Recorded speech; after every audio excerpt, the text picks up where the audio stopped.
Hi, I'm Tim Fahey. I want to invite you to our What You Need to Know About Developing Do-It-Yourself Videos. The panelists will be Margaret Doan and Eric Pajero. We'll be talking about how to set up, how to light, how to use the microphones and different features within the actual iPhones and the Android. We're going to go over how you actually produce these types of videos through the different social media channels, including some of the tips and tricks with some of the editing software as well. Good morning, everybody. Welcome to the Marketing Roundtable series.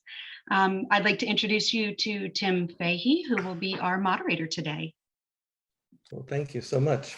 Hi, I'm Tim Fahey. I'm with Derigo Agency. I've been with the Chamber for a couple of years, and I love it here. This is part of our marketing committee roundtable with the Chamber, and I certainly do want to invite more people to it because we every month pull together ideas and opportunities to kind of network. In our marketing series, our roundtable this month, it's on video, what to do in terms of creating desktop video for do-it-yourselfers. So we got Margaret who's a panelist from GKA Advertising, and also Eric Pajero, who's a podcaster and producer of E&S Media Pros. This is a little bit about me. I'm a brand designer and a video editor, and I also teach part-time at Montgomery College for digital tools. I've worked with a lot of technology companies over the years, including still with Cisco Systems and American Community Management. Margaret Doan is full service advertising agency, branding and marketing, specialize in marketing vehicles, certainly in the social media, hospitality. You're working on the Rockville East work right now? Yeah, we're working to brand an area along East Goody. So that event is this weekend. If anyone is free, please join us at True Respite on Saturday. There's going to be a maker's market. There's a collaboration beer between True Respite and Saints Row that's going to launch. Real fun event. And I think it's going to be 29 vendors or something like that. So if you don't have plans, Saturday 10 to 4, I believe, is the schedule. What's the location again? It's a True Respite on East Goody Drive. Eric Pajero, he's an expert in the business-to-business content. And he told me he really started out in TV, broadcasting and production. He used to lug around a lot of lights and cameras and stuff. So he's like put some time into this stuff. So he also produces podcast shows and also Rockstar Award video. And this is like a lineup of different things that he's on in terms of iHeartRadio, Spotify podcasts, Apple Podcasts, and others. So, and then you have anything, the latest thing that you're doing, Eric? What are you doing right now? Well, of course, we're doing the Chamber podcast. So if you haven't been on it, please reach out to me, let me know. But we have some stars of the show right there. You got Don, who was on it, great show. My friend Daniel was on it. Trin, we got her supervisor, right, from Surf Pro. Some really good episodes. So if you haven't been on it and you're a member of the Chamber, reach out to me. I'd love to interview you and find out more about your business. By the way, you just said something. I've been around for a little bit. The gray hair probably tells you. I was on a shoot one time lugging around this like 25-pound camera that now people use little DSLRs for, but professionally need something. And this one kid was say, hey, just tell the OG to do whatever. And the OG can do it. And back in my time, OG meant original gangster. And then I heard him talking and said, yeah, just let the old guy do it. So I guess that was me. I was the OG. So. Okay. Good. Well, that's a new pen name for you there, Mr. OG.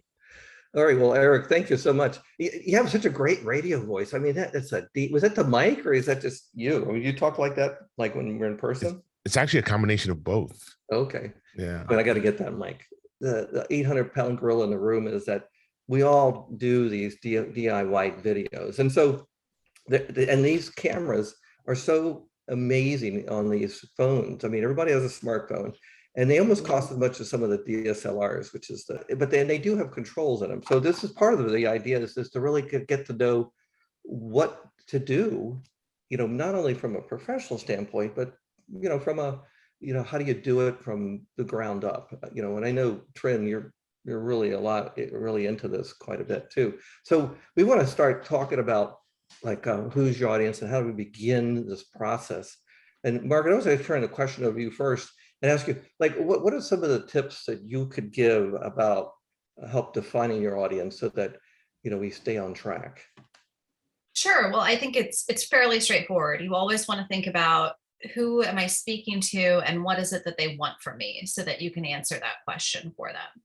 You can speak to an empty room, but if you're able to understand, this is my audience, this is what they think they want, this is what I can provide, and you can give it to them quickly, that'll just help make sure that you are able to market your video once you're done with it correctly. So you don't want to say things that are not appropriate to your audience. If you're marketing to a 55 and up crowd, you're not going to be saying the same things that you'd be saying if you were speaking to a younger generation. So watch your vernacular, turns of phrases, the way that you relate to them. Just make sure that you're on point. Okay, and Eric, I appreciate that, Margaret. And why is it important? I mean, can you give us an example of a good example of why this is important, and maybe amplify what Margaret was saying?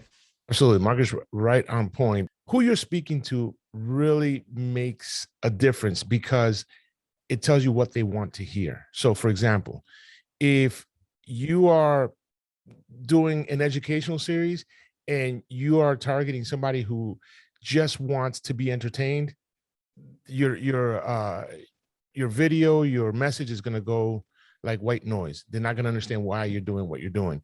So being able to say, I want to educate people on this, for example. These people here today, everybody wants to find out about what we're talking about. But can you imagine if we turn this into some kind of commercial rather than an educational piece?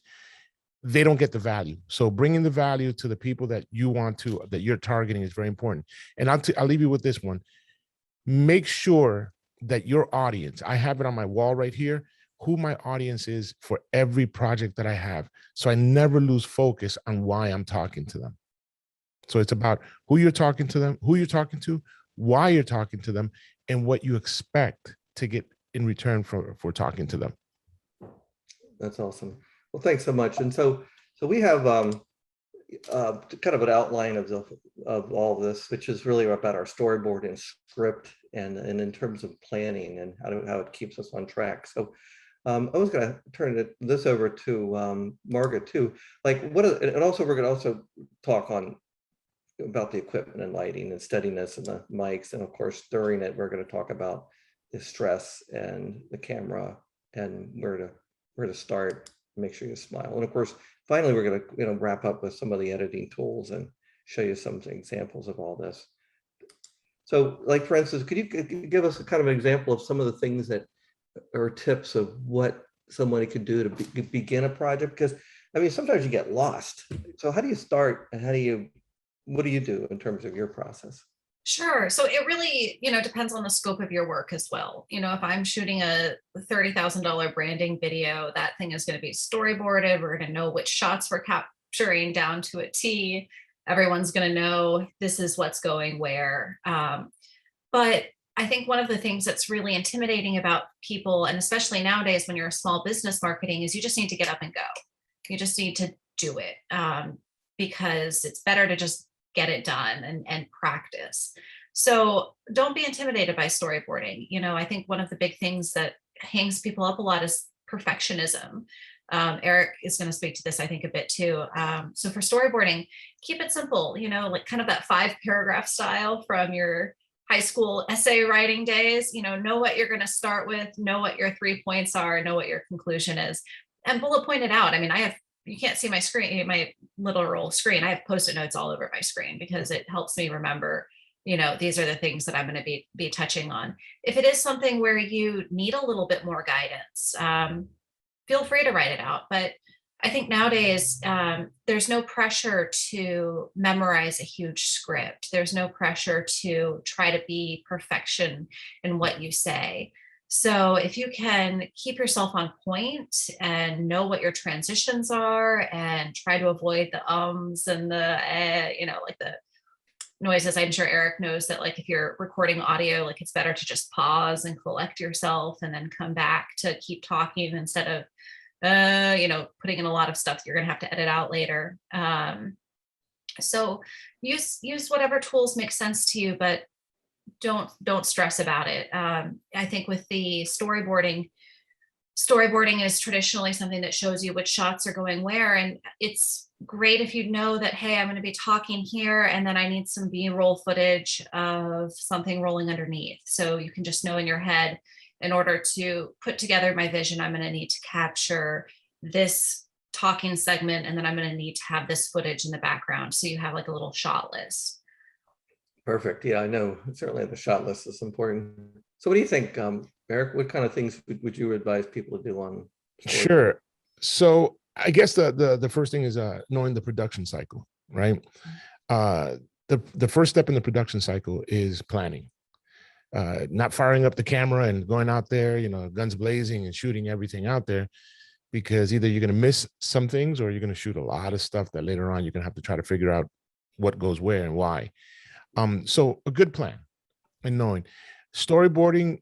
I actually started doing that later on in my career because I was shooting too much and I wasn't getting the right angle that I wanted to. So as I started learning more and more and more about shooting angles and telling a story, even in a 1, 2, 3 minute video, you're telling a story, right? There's a beginning, middle, and an end. I started storyboarding stuff. So I just went straight in and shot exactly what I wanted and moved out to the next one. So that's important. And then writing a script, I only write a full script for an introduction, so I don't ramble. But when it comes to an interview, when it comes to everything else, I bullet point, because if not, I sound like the worst robot in the world. I can't read something. I have to be natural. And anybody that's done an interview with me knows that we just go at it, just natural and then have a conversation. So in today's, depending on what you're doing, right? If you're doing a YouTube video, something like that, you want it to be more authentic than perfect. Because as Margaret said, we as professionals, sometimes we get down into the weeds and we become perfectionists, and something that should only take a little bit to do, it takes us forever, and we can tweak it to the cows come home, and we end up trying to do that. So Right. Awesome. Well, good. Well, and I, certainly taking video and try to squeeze it down to its bare form is important, and that's part of the process too. Well, the next part is really about your environment. I mean, what do you do in terms of thinking about your environment, Margaret? Oops, did she? I think she may have had some technical difficulties. Oh, okay. So she'll be back in here. So Yeah. So hey, OG. So what do we got? yeah. What do you have to do to think about like your background? I mean, did you do you plan that as well, or what do you put in it, and how do you plan for that? Absolutely. So when you, again, who are you talking to? Always your target audience. And what are you talking about? I have a client that is a hair care manufacturer, and his target audience is hairdressers. As much as I would love to be in the comfort of my home doing this from here, it just doesn't go. When we're talking about hair products, guess where I have to be? In a salon somewhere, being able to show that there's a hairdresser back there. It's a working thing. So it's very important. One thing about video is almost like flying an airplane, where audio and blogging is like driving a car. It's very one-dimensional or two-dimensional. In video, you've got so many different dimensions. You got what's in the background, what's the lighting look like, what's the sound like, and there's so many different things. So making sure that the right lighting, like see where she has that mirror right there, making sure it's pointing the right way, because that can be a distraction to people. Instead of looking at her, they're looking at something else. So making sure that you're in the right scene for the right message is very important. Okay, great. All right. And then, so as far as the background is concerned, well, we do have things like what you shouldn't do, for instance, in type of video is also you wouldn't shoot a cooking show in a gym. So which is an obvious type of thing. So and of course, the location is everything. Oops, this is going to be let me make this thing 100% again. Oops, there we go. So let's talk about the camera itself. Do we have Margaret back? Yes, I'm back. I apologize. We had a power surge, and that was a desperate scramble to restart the computer, et cetera, et cetera. But well, good. Sometimes when you clear things out, it kind of makes everything work better anyway. So that's great. So anyway, we just got finished talking about the background and your setting. And I don't know if you have anything to add to that, Margaret, but could you tell us about, like, maybe in terms of, since we were all talking about smartphones, what do you do in terms of, or what do you suggest we do in terms of whether or not we use the front of the camera for the phone or the back of the camera for the phone? I think your slide really just encompasses everything in a nutshell. The camera on the back of your phone is going to be a lot more powerful than the front, although technology providers have done a really great job of improving the quality of front-facing cameras, especially within like the last 6 months or so. So there are some options coming to market that are a little bit more competitive when it comes to quality. But I think the appeal of the front-facing camera is always the fact that you can see yourself. So it's nice to be able to check that you're watching the screen at the right point, make sure that you look good, et cetera. So you can get around that by just using a mirror. If you're in a situation where you're using your phone to record, you can either set up a mirror so that you can see the screen when you're looking at the back of the camera, or if you're in a static setting, if I were filming here at my desk and needed to make sure that I was on point, I could set up my camera on my computer to just have a monitor and look at myself as I was doing things, or not literally look at myself, but have it in my worldview so that I understood that I was, not off screen or off point. So sure, absolutely. What about you, Eric? Do you have any preference? I actually like the back of the camera. It's one of those things, again, with planning, you don't just fire it up and get in front of it and start talking. You actually have to set it, go back, maybe have somebody take a picture. If you're alone, use a mirror, definitely, to position yourself, but you're going to get the highest quality from the back of the mirror. And as a solo producer, you are the producer, director, and the talent. So when you're looking at the front of the camera, the front of the camera, you're going to tend to look at yourself a lot, just to make sure. So you lose eye contact directly with the people you're speaking to. So that can be something. I know we'll talk a little bit about that later on again, but very important. One thing about equipment, okay, pro tip. These phone cameras won't give you depth of field. So, when you have those DSLRs and you see that the background just looks nice and blurred out and just beautiful like that, you typically won't get that on a phone camera. So something to be aware of if you're looking for that. Okay, good. Well, I know I shoot sometimes. I use the front of my camera. I just have to remember to look at the lens part, but it helps me to frame everything. But I know what you mean. I've used the back as well. So thanks for the tips. So here's a couple of tips that are coming up. I know they're kind of basic. So Margaret, you want to kind of maybe walk through some of the basics? Yeah, clean your lens. It sounds simple, but it's so true, especially nowadays when we're running around and hot and sweaty, or may not have makeup or all the different things that get on there. I was out on a media tour yesterday and taking some photos, and you frame your shots and everything, but I'm not necessarily like aware of it. And my phone popped up with a little notification telling me to clean my lens. I was like, oh, that's sophisticated. But remember it yourself. Hopefully I would have thought to do that, before I started snapping away. But just some of the basics there. Okay.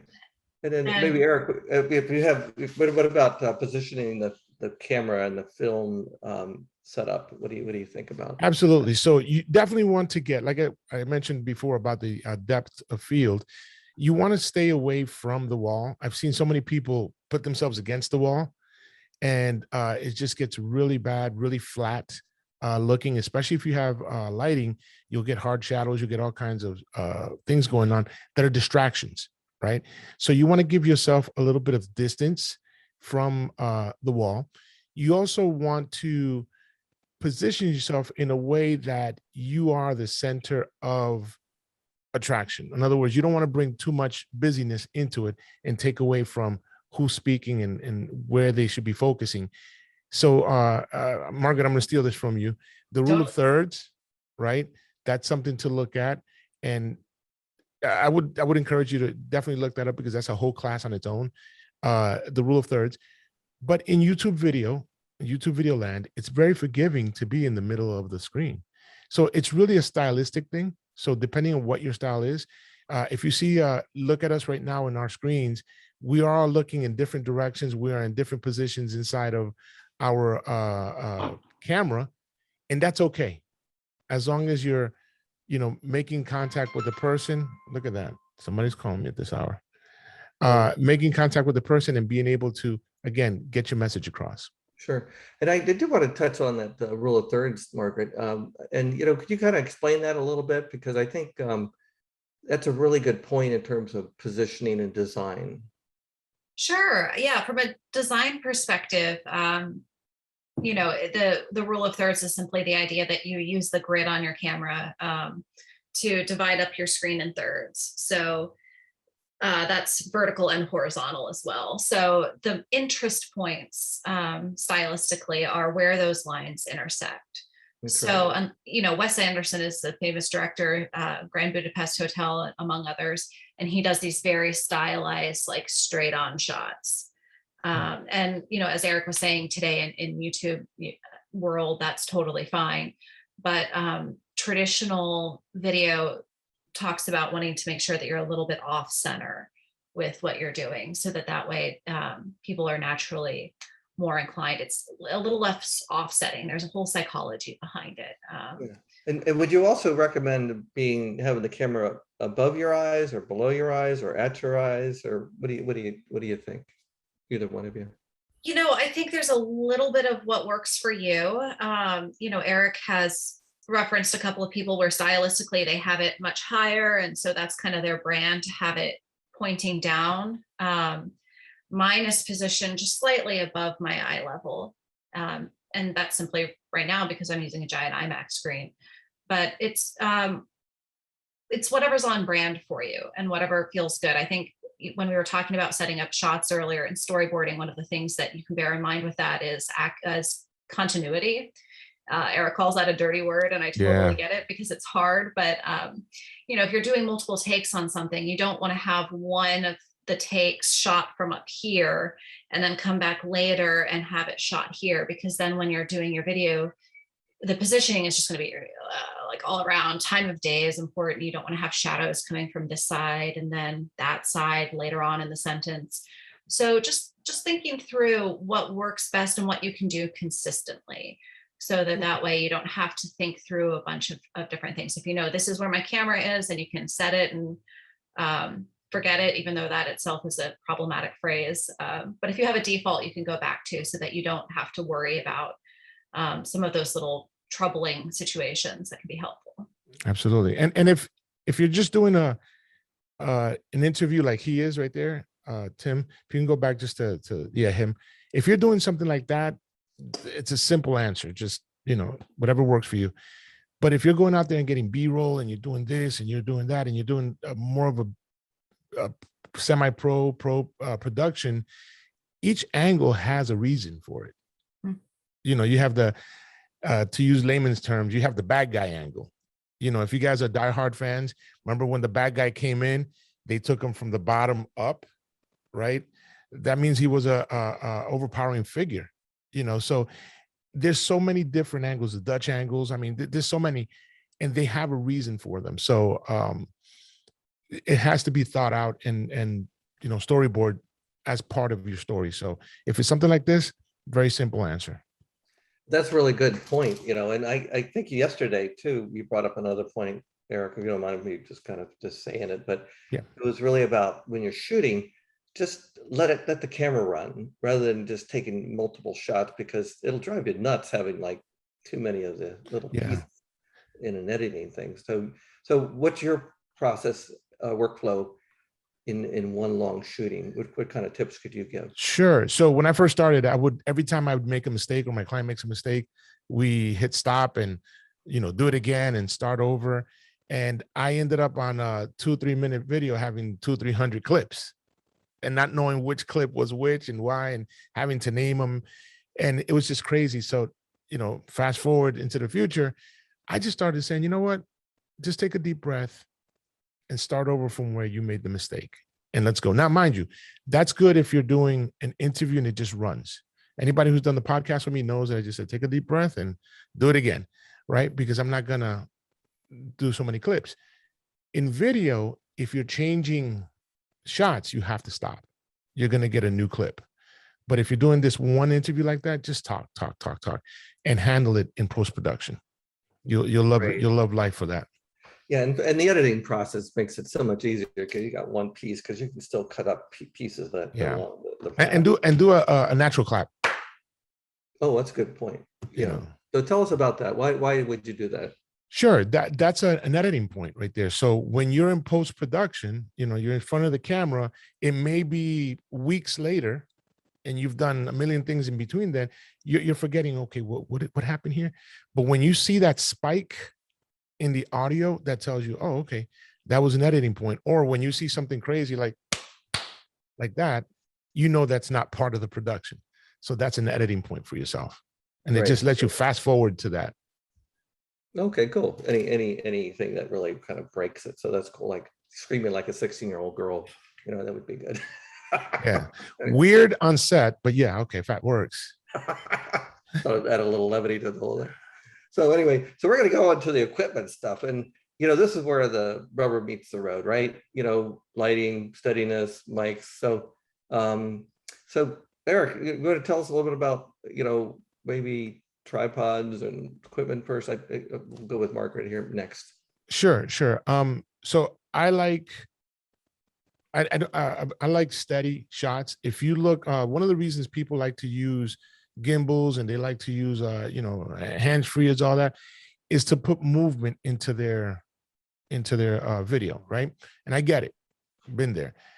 But if you look at the professional movies, most of them use several different angles, several different clips to put movement into their videos or into their productions, right? So using a nice tripod, and a nice tripod doesn't cost $25, nor does it cost $400 or $500. You can find something within the $100, $150 range that's nice and steady, that can either hold up a nice camera or a phone. But you want something where your scene is done, and then you can take it and put a new angle, but it's clean. Because remember, we talked about video is almost like an airplane, driving an airplane or flying an airplane. There's so many dimensions. Any little movement can throw off what you're doing and throw off the audience's attention to what you're supposed to do, because you just cut your head off. You just let somebody in on the background. Something happened. So I really like tripods because of that. Okay, cool. And there are lots of different types of tripods. So Margaret, could you give us some insights on maybe what we could do as for tips for these types of things? Sure. So we do some tripod work and some gimbal work with the realty side of our business. So home tours are a thing. We work with our sales consultants and realtors to show them how to do a home tour. To Eric's point, there are a number of different ways of skinning that cat. So if you are not comfortable walking around with a gimbal, or it's tricky to keep yourself in the right screen, you can do a tour online and walk people around a 3D Matterport and just have yourself filmed stationary at your desk with audio. If you are comfortable actually walking around and showing them something, I'm sure that you've seen all of the videos out there with like super shaky video where they're holding it with their hand. If you are ever tempted to hold something out with your hand and film yourself while you walk around, invest in a gimbal or a selfie stick. Yeah. Gimbals are much more approachable. The thing that he's holding right now used to be a couple $100, and they have them on the market for $65, and it'll do a fine job. I think, Eric, you're very good at speaking to like that upper level producer, and I'm like lowest common denominator. What does the salesperson on the ground who doesn't ever do this think about? So I appreciate your willingness to say this is not the way that the pros do it. If you are going to get down and dirty, don't use your hand. Do something like this. And you know what? You're absolutely right, Margaret, with the gimbal. Real estate, there's two areas where I love the use of gimbals, and you have to practice. You can't shoot and produce. You got to practice. Real estate is absolutely one of them. Especially if you get a nice gimbal, it seems like there's a drone inside the house. It just flows beautifully, right? The other one is tours. I love going on walking tours. I just got back yesterday from Montenegro. Never been there, but I got there on a walking tour, 4K walking tour. the person was using a gimbal, it was beautiful. So absolutely. And that's a great point. You know, even if you aren't using the tool to film yourself, you know, if you're using a tripod to capture your audio and the speaking part of things, they can be great tools for capturing B-roll. You can capture really smooth B-roll with a selfie stick, a gimbal, something that's going to let you do some smooth shoots. I don't know if we have a slide about it, but another tool that you can integrate into your wheelhouse with those things is, you know, they make really nice little lenses that fit onto your cameras nowadays. So you can use a wide angle lens or a, you know, a zoom lens to get some different shots of the same subject and use that to create a little bit of movement and interest in the shot, rather than just one static thing over and over again. So there's ways of getting around it if you don't want to open the movement. Well, thanks. Those are great tips. Oh my God. Yeah. And then, you know, even on the cameras, I mean, they have like time lapse and also slow motion. And so, you know, you don't have to always do that in the editing process. So particularly the slow motion is always pretty cool. So about lighting, let's see. Margaret, do you want to tell us about lighting, or let me see what's on the next slide too. I'm not sure what. Sure. Yeah, I think we kind of touched on it earlier. We wanted to, you know, just make sure that you're consistent in your lighting, especially if you're doing multiple takes, so that you're not having your light come from different angles throughout the shot. In this setting, you know, at the beginning of the pandemic, when we all started doing video stuff, people were like, oh, you have great light. What ring do you use? And I was like, I'm not using a ring. And it took me a while to figure it out because my office has really actually bad lighting that I've not figured out how to remedy. But I have my nice big iMac. And what I realized is that the light, I was essentially creating a giant light box. So, you know, if I condense the screen, my lighting completely changes. So if you have a big screen, you can have a window with a white background open and it creates, you know, some nice front lighting for you. Don't have lighting, you know, behind you. That'll create really weird shadows. But if you have it in front, you know, behind the camera, there are a lot of ring products out there that have been popularized. I think the one thing with those is just take a look at what it's doing to your eyes. You know, seeing the reflection in the lenses or in your eyes can be a little off-putting. If it's your style and you can make it work for your brand, like that's awesome. And take advantage of natural light. So if you've got a window that you can film in front of, use what nature gave you, and make sure that you're just doing it at the same time of day if you're taking multiple takes, so that way it's consistent. Okay. How about you, Eric? Any tips, final tips on this? Sure. Lighting, just like shooting angles, is there's a purpose and a reason for every single light. You know, you got some shot where you have a mysterious person or something like that, you'll have a dark side and a light side. You know, it as my college professor said, it's a college course, you know, in lighting. The easiest thing is, like Margaret said, if you're doing something simple, an interview, just get as much light in there as possible.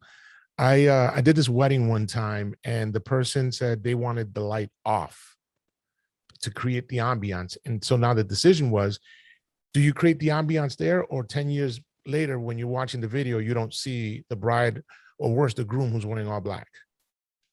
So you got to make a production decision at that point. You know, video needs light, plain and simple. Right. That's right. And, you know, in color theory, no object actually has a color. It's all about what the wavelengths are. So if you do have, you know, color temperatures on your lighting, so you could use warm or cool or white lights. So One last thought about light is that when you're setting up your settings on your phone to shoot, make sure that you turn off the auto white saturation, so that way when you're going into a shot, it's not auto correcting. That'll help keep a lot of the weird changes. I'm sure you've had that where you're trying to capture a subject and you've adjusted your light and it's perfect and you've got the look, and then you shift a little bit to the side and the balance changes and everything resets and you're like, so turn off anything that's auto auto balanced, so that way when you set something, you're not going to deal with a mid shot recalibration. Yeah, that's a good point, because sometimes what you could do with your phone is actually click on a spot you want, and then adjust it, and then including the focus. And what that does is it holds it almost like a manual shot. So that's a really good point. So we're kind of running out of time here a little bit, but we do want to talk a little bit about mics, and I don't think anybody could speak better to this than Mr. Eric. So give us a little bit of a tip on mics. Absolutely. So I love Lapel Mics. You got a great picture of lapel, lavalier mics, same thing. Basically, they clip onto your lapel or your t-shirt or whatever. So a couple of things. If you're doing interviews, right, and you choose to go this route, buy yourself something that's wired. There's a lot of wireless products. I have several wireless here. Problem with wireless is anything, your cell phone, a tower, anything can create interference. So unless you're investing thousands of dollars into something super professional, you may run into some interference. So I like the old school wired mics. They do sell them where they go into a V. So they go into your phone from one side and turn into a V to have two people interview. Those are great. Be cognizant of what you're doing that day. I am a t-shirt guy. I will wear a t-shirt to meet the president. Doesn't matter. But that's not probably the right gear or the right apparel to wear the day of an interview that you're doing something like that. Why? Because then if you look at my picture, the mic will have to hang from your collar and it will sound terrible. Anytime you move, it will scratch against your skin. You want to wear a button-down shirt. You want to wear something where you can clip it more closer to your chest, right? Very important. If you look at that picture, like I said, Tim, perfect picture. When you're using your phone, you need to have that connection that you see. You see a little connection has three black wires, three black circles, right? That's called a TSSR connection. TSSR connection. What it stands for, I don't know, but I'll tell you what it does. It has ground, mic, and headphones. That's why it has three. If it has two, it has ground and headphones. You won't get the mic. I've made that mistake. When I first started, connected one of those into it, got some great video, absolutely no sound. Absolutely no sound. And you don't want to go back home with no sound on a great video, right? So you want to make sure that that's the connection. That, what he has a picture of right there, the wired one, basically costs $12. The great thing about microphones, they last forever. Unlike cameras, you know, which you have to change every so often because technology gets better, more megapixels, more resolution. I actually use a couple of mics that I bought in 1998, and they're still good today. That's great. I Any helped my thoughts, granddad Margaret? hook up a mic from the 70s the other day. And it probably works perfectly, right? Yeah, it was crazy. I was shocked. Yeah. Well, that's good. All right. Well, any other thoughts, Margaret? If you go on, or You know, the only thing that jumped to my mind, Eric did a great job. I think lapel mic, you have to have a lapel. But one of the things I was thinking about when he was saying to make sure your attire is appropriate, and this is hearkening back to just some basic video stuff, watch your patterns when you're choosing what to wear. Solids are really good. Yeah. If you have a bigger pattern, that's fine. But when you get into some of the teeny tiny little patterns or gingham or any of the like small checks or dots, they can make some weird visual illusions happen when you're actually in video. So stick with your solids. great. Well, thanks so much for that. All right. Well, there's a couple of other things that we need to kind of get ready for. So like when you're using a phone, I mean, they need power and everything else. What do you do in terms of checking with that, Margaret? How do you approach that? I think about the idea that if I were out and about needing to do what I did and I couldn't do it today and I had to do it tomorrow, would I have the equipment to not be able to go back home and fix it all? So check your battery, check your storage, you know, put your phone in airplane mode or in flight mode and make sure that you're not going to have incoming notifications disturb you while you're filming. You know, the types of things that you would do going into an interview. Just make sure that you're set and professional and solid. Mhm. From an appearance perspective, I always jump into a meeting a few minutes ahead of time, and just make sure that my hair isn't too crazy, and Mhm. you Oh, know, I don't that's have the good point. bags under my eyes, that kind of thing.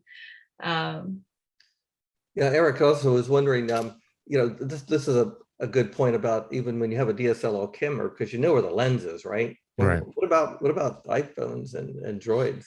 I tell you, it's again, when you're using the front of the camera, you tend to look at yourself and you're thinking to yourself, okay, I'm making eye contact, but you're making eye contact with yourself. Uh, it's those little holes in the front or in the back. And the more modern these cameras become, the more in the front of the camera hidden they become. Because guess what? You got to watch video later on. So they want you to have the video experience of watching a YouTube or a movie, and they don't want those two holes to be so prominent. So they hide them. So when you're filming yourself, the video takes over. You forget that in the corner is where the actual eye of the camera is. So that's why I like the back of the camera, that you know exactly where it's at. Hey, real quick, I just want to add something that I totally forgot about the audio. When you're shooting, never use the microphone built into the camera. It will sound hollow, it will sound far away, and it picks up everything. So if there's a dog barking across the street, some people arguing, guess what? It's going to be in your video. Always use an external mic that you can connect to your camera, whether it be lapel or some kind of shotgun mic, like the one on the left-hand side, so it can pick up directionally what you're trying to pick up. Oh, okay, great, good point. Because unless you get right on top of it, it's hard to get good audio. But Yeah. they're getting better. I mean, they've gotten better. So we're going to talk about the during part. Like what not to do, like don't stress, obviously, and like we did just talk about looking into the lens. So Margaret, how about the different quality checks here? What do you think? We have a picture here that talks about a few of them. yeah, and again, the slide is pretty all encompassing. Make sure your flash is off so that you don't have it trying to add light to a shot where you don't want light. Put your camera on the highest resolution that it can be. And there are all different frame rates out there, and you can watch YouTube and kind of see the difference in frame rates and what that does. But generally speaking, capture the best you can, and then you can always go back and get something else if you want to. Make sure you have enough storage on your phone. Add in a little, SD card if you need to give yourself some extra storage space, because it will get big quickly. And just take advantage of the tools that are on your camera. I mean, we live in a great technological age. You've got slow-mo and, panning shots, all of the different things that used to have to be done with really intense equipment, and you've got that power in your phone. So play around with it.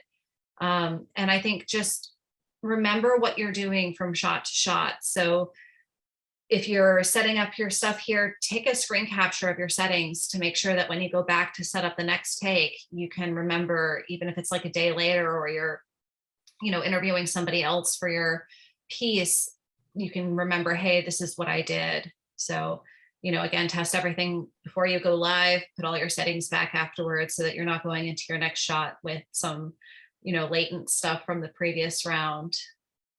Sure. How about any final points on this, Eric? No, she hit the nail on the head right there, So Right. I don't know there's anything else to add to that.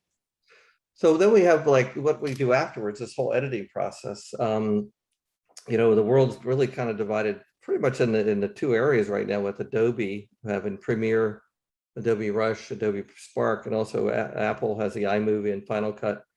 So did you want to, either one of you want to give a quick overview of what you think about the editing tools, and have you used them, and what do you think?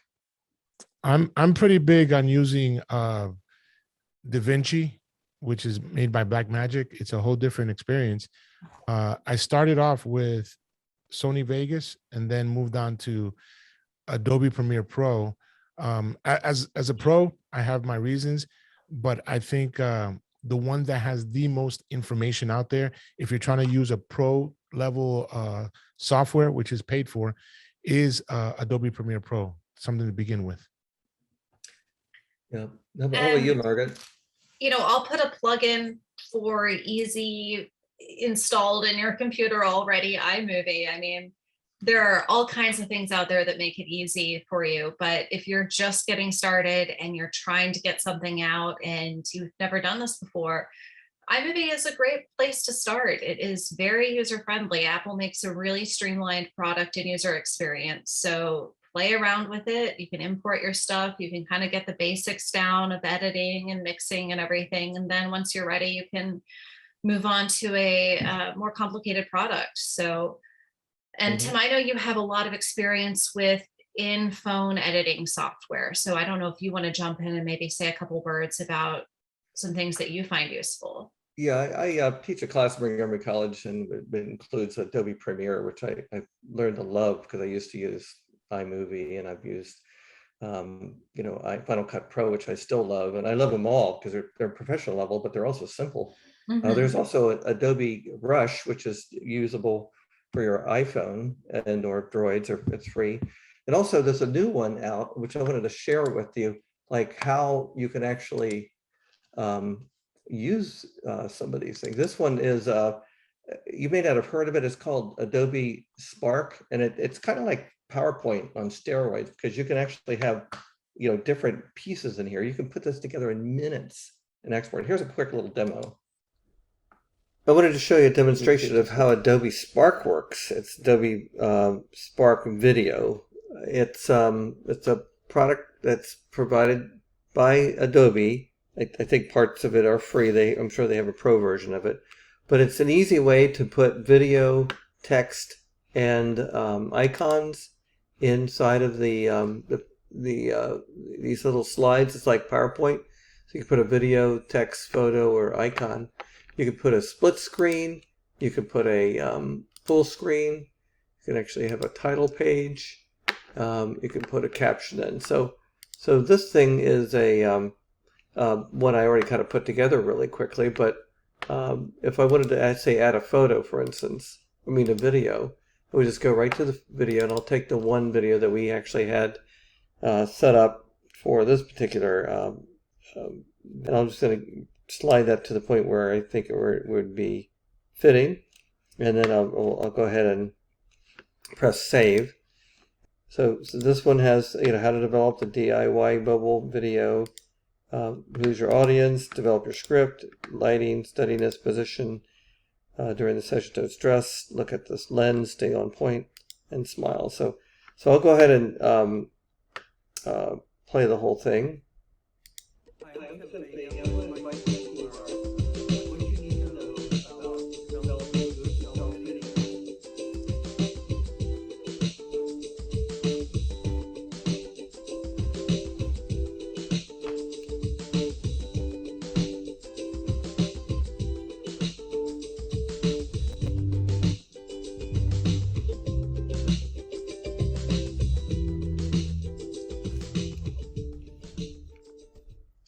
And so what you can do from here is you can share it and publish it to any number of places. I guess embed it, send it to Twitter, send it to Teams. Yeah, I'd like to give you a quick look at what Adobe Rush looks like. When you first open it up, a new file, you come to a place like this. It shows pretty much all your volumes in your computer, which is a little striking. So I have a hard drive here, which I'm going to click on, and I'm going to go into this particular one, and I'm going to actually bring in some of the media that I have, which happens to be what we use for this particular event here. So I'm going to take on the round table, and I'm also going to take the another video here, and I'm going to go ahead and press create. And when it does it, it creates like a timeline automatically with these two pieces automatically on the timeline and the viewer right here. So you can just see how it goes right away. I want to invite you to our what you need to know about developing do-it-yourself videos this Friday, September 10th at 9 a.m. Okay, so what I could do is to stop it right there if I wanted to, or even continue it on to others. But I'll say if I stop it there, let me see what goes on from here. So we have our panelist here, and that would be what we're going to be doing. So I want to stop it there because I don't want to make it too long. Let's see, you can crop these by moving these handles over here, right? Okay, there you go. And I can also go in and actually add more pictures by clicking on this Add Media button. And I guess I'm going to look for graphics. Let's say you can obviously put audio or voiceover. And, oh, I didn't mean that one. But that's okay. I wanted to bring in more media from my area here. Let's put more in there. Okay. We'll put more in there. Just drag it right in, and of course we can actually crop this out. Go to the very end, and then bring that timeline all the way over here. So it's a pretty nifty program because you don't have to have all the constraints of all the different things that you would have in the other one. So let's just say that we just did that. Okay, and then so this is how we begin. Hi, I'm Tim Fahey. I want to invite you to our What You Need to Know About Developing Do-It-Yourself Videos this Friday, September 10th at 9 a.m.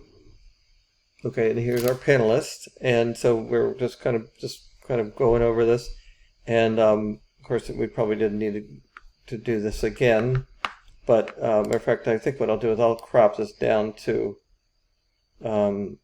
really right here. Who's our audience? Storyboard. This is what we're going to present, and equipment. We could even speed this up, but I'm not going to do that right now. So and to export all this, go to export or share, and I can save it to YouTube. I can save it to Behance, Instagram, or make it local. So let's make it local. We'll call this. Apple has their own iMovie that comes along with all Macs and even iPhones, and so with the tablets and laptops and desktops working all the same, you start with creating a new document. You create a movie. They have trailers in here too. You can actually kind of emulate as well, and you create basically a timeline right here. You actually import all your assets, which actually it's right here. I'll bring it up a little bit. Import all your assets and put in Adobe Rush. We'll put the one that we had in here. Okay, let's grab National Clean Out Your Desk Day just so you can see it. So we have these two images here. And so what you can do is you can just take these and drag them down on the timeline. And you can actually crop them by moving the little cursor and grabbing the little handle on the side. And so you can actually do that. And then you can also do the same here. You can actually click the button here that'll actually put it on the other side. And so it automatically comes in with a bit of a like a little animation already on the image. It's kind of a Ken Burns effect. You can actually change the Ken Burns effect, which you can start from there to there. See, it kind of has an arrow that kind of shows you the way to go, so that the Ken Burns effect.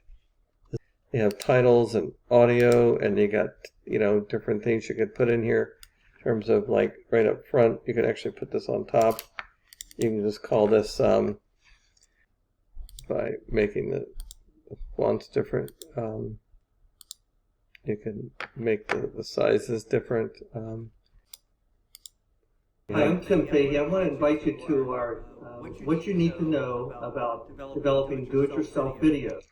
And you can export it out to a regular file. So you can actually make sure it's 1080p. You can make it better quality. You can name the movie. So this is the Adobe Premiere interface, and I just wanted to kind of give you a quick tour. Down in the left-hand corner here is where you put all your assets, where you bring in. You can actually import them. Over here on the right is your timeline, your time-based material. We have your audio below and video above it. And here is where your is really your picture panel where you Tim Fahey, I actually want to invite you. play it and see what's on the timeline. And the thing to do is that you go into the import area and you can quickly import the videos that you want. Let's suppose that I wanted to import this again. And it would go down here to the very bottom. And I just kind of would normally take this and bring it up here. But instead, what I could do is I could double click here and take parts of it, and then and also bring parts of it in here one at a time, and then put it on timeline and shrink them and cut them. But this is all time based. It's also non-destructive. Also, I could put the lower thirds in here. I could put the Rockville Chamber logo, and then all I have to do once I get it set up, and it does play straight through. What you need to know about developing do-it-yourself videos. This Friday, September 10th at 9 a.m. And so also after this, all you have to do is just go to the file menu, go to export and press media. And then, with this, I'll just call it a video workshop. Including some of the tips and tricks with Social media. We got Facebook, we got Instagram, we have Twitter, LinkedIn, and everything. And so the Instagram's been pretty hot lately, but it has a lot of makeup to it. I mean, we have Instagram stories, which are part of what Instagram Live videos are about. There's also the new IGTV, which is a long immersive one, and also Instagram Reels. And these two to work together, you've seen these before, and I'm going to go ahead and put this in our feed to show everybody. Plus, these are the aspect ratios that you need to know, because even though that it loves 1:1 or square videos, some of these things, for instance, like the 9:16, that means it goes width by height, which is very skinny, versus the 16:9, which are some of the other ones. And so that's about it. I mean, I'll go ahead and update that, and we'll go ahead and put that in our video. Anybody have any questions on that, or did you want to add anything to the social media parts to it, Margaret or Eric? My only takeaway is that you can do a lot in post. So if you shoot, I think probably I was dealing with a power surge, but when you're setting up your shot, make sure you have a lot of stuff on the sides. It's easier to crop down than it is to add things in. So even if you're like, oh, I don't need that wide angle with all of this extra junk, you can always cut that out. So with Instagram, even if you shoot a wider angle horizontal shot and always shoot horizontally, there are ways out there of editing that video down to the aspect ratio for Instagram. So you can do that in post. So always capture big and then use it as you need it for other things. I agree 100%. I don't deal a lot with the social media. My angle is I help create the absolute best content so that the marketing professionals have great stuff to put out. Love that. Sure. And Dawn, do you do our social media quite a bit for the chamber? Do you have any tips that you've found that is useful? I know I'm kind of calling you out. That's okay. I mean, pretty much what I try to do is just to be consistent, because we have, meaning, if I have pictures or whatever, put the logo in it as much as possible. Hashtags, using those to remain consistent across the board.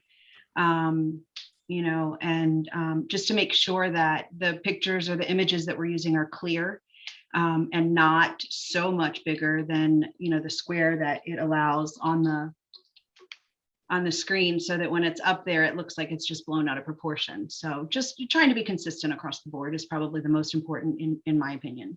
Just for those watching, Dawn was saying getting logos in and stuff like that. If you're not familiar with Canva already, it's a really great little free editing tool that'll help you get stuff put together really quickly for social. So I think Tim has a recommended or tools that you can use slide at some point that he'll send out after the meeting. And I would check out Canva if you need inspiration. Mm-hmm. Yeah, that's a very good one. All right. Well, thanks so much for everybody for joining us. We'll have another marketing roundtable next month. I'm not sure what the topic is quite yet, but we're going to pull it together. Anybody have any final words? I just want to plug, if you haven't been on the podcast, please check it out. It's on the Chamber website. It's on Apple Podcasts, iHeartRadio. If you want to become a superstar and have your business, how do you say, spotlit on the spotlight, reach out to me or reach out to Dawn, and we'll book you for the podcast episode, because we want to let the entire chamber know about your business. So there's no cost to it. So please take advantage of it. That's great. Just for takeaways and do a quick survey. What's one thing that any of you have taken away from today that you didn't know or you really like, which that you think you'll use? What do you think, Allison? Anything or? Putting them on the spot, Tim. I know. It's okay. I was just going to say that just the suggestions about the editing software, because I wouldn't even really know where to start, but you know, I'm intrigued by Adobe Rush now, so probably give that a try. Okay, yeah, that's a great one. How about you, Amanda? You have to unmute yourself. Yeah, I want to know which software would be good for the local image, to create. Okay.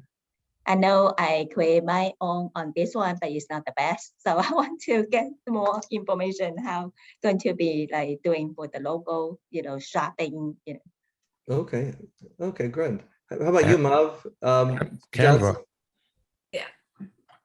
you want to unmute yourself and Yeah, I was about to jump off for another call, but I just want to say this is very informative, just about the whole processing and just setting up a process and like a template for this kind of work. It was a neat concept, and I'll probably be using that going forward. So okay. Oh, good. Well, thanks. Sandra, how about you? Also, I thought it was extremely informative. The one tip that I didn't realize would be a good one is to utilize a mirror. I never thought of putting a mirror behind the camera. That's genius. Yeah. That's great. Thank you. Simple tips. Yeah. Oh, good. Thank you so much. How about you, Laura? Probably the final one. Oh, maybe Dawn's next, actually. So, Laura, what do you think? Could you want to unmute yourself and if you're there? Oh, there's some points in the chat too. Let's see. Oh, okay. Okay. Any tips that you found, Dawn, that you liked? I thought all the tips were great. And I really appreciate the fact that you all sort of brought it down to the everyday person level.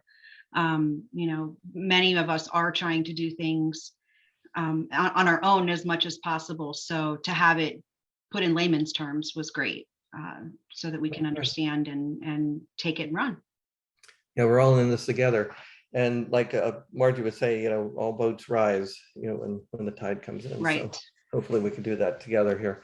And we are building community, and hopefully we'll get more people's participation. And it's great if you have an idea, jump in, try to decide to do something. Nothing like a deadline to get things done, right? I think we got a little late start on it, but we pulled it off pretty well. So thank you so much. Thank you, Margaret. Thank you, Eric. And also thank you, Dawn, particularly. Yeah, Tim, Thank you, guys. Thank you for moderating. Dawn, thank you for hosting. It was a real pleasure. Absolutely. Absolutely. And on behalf of the chamber, thank you everybody for your contributions. We appreciate all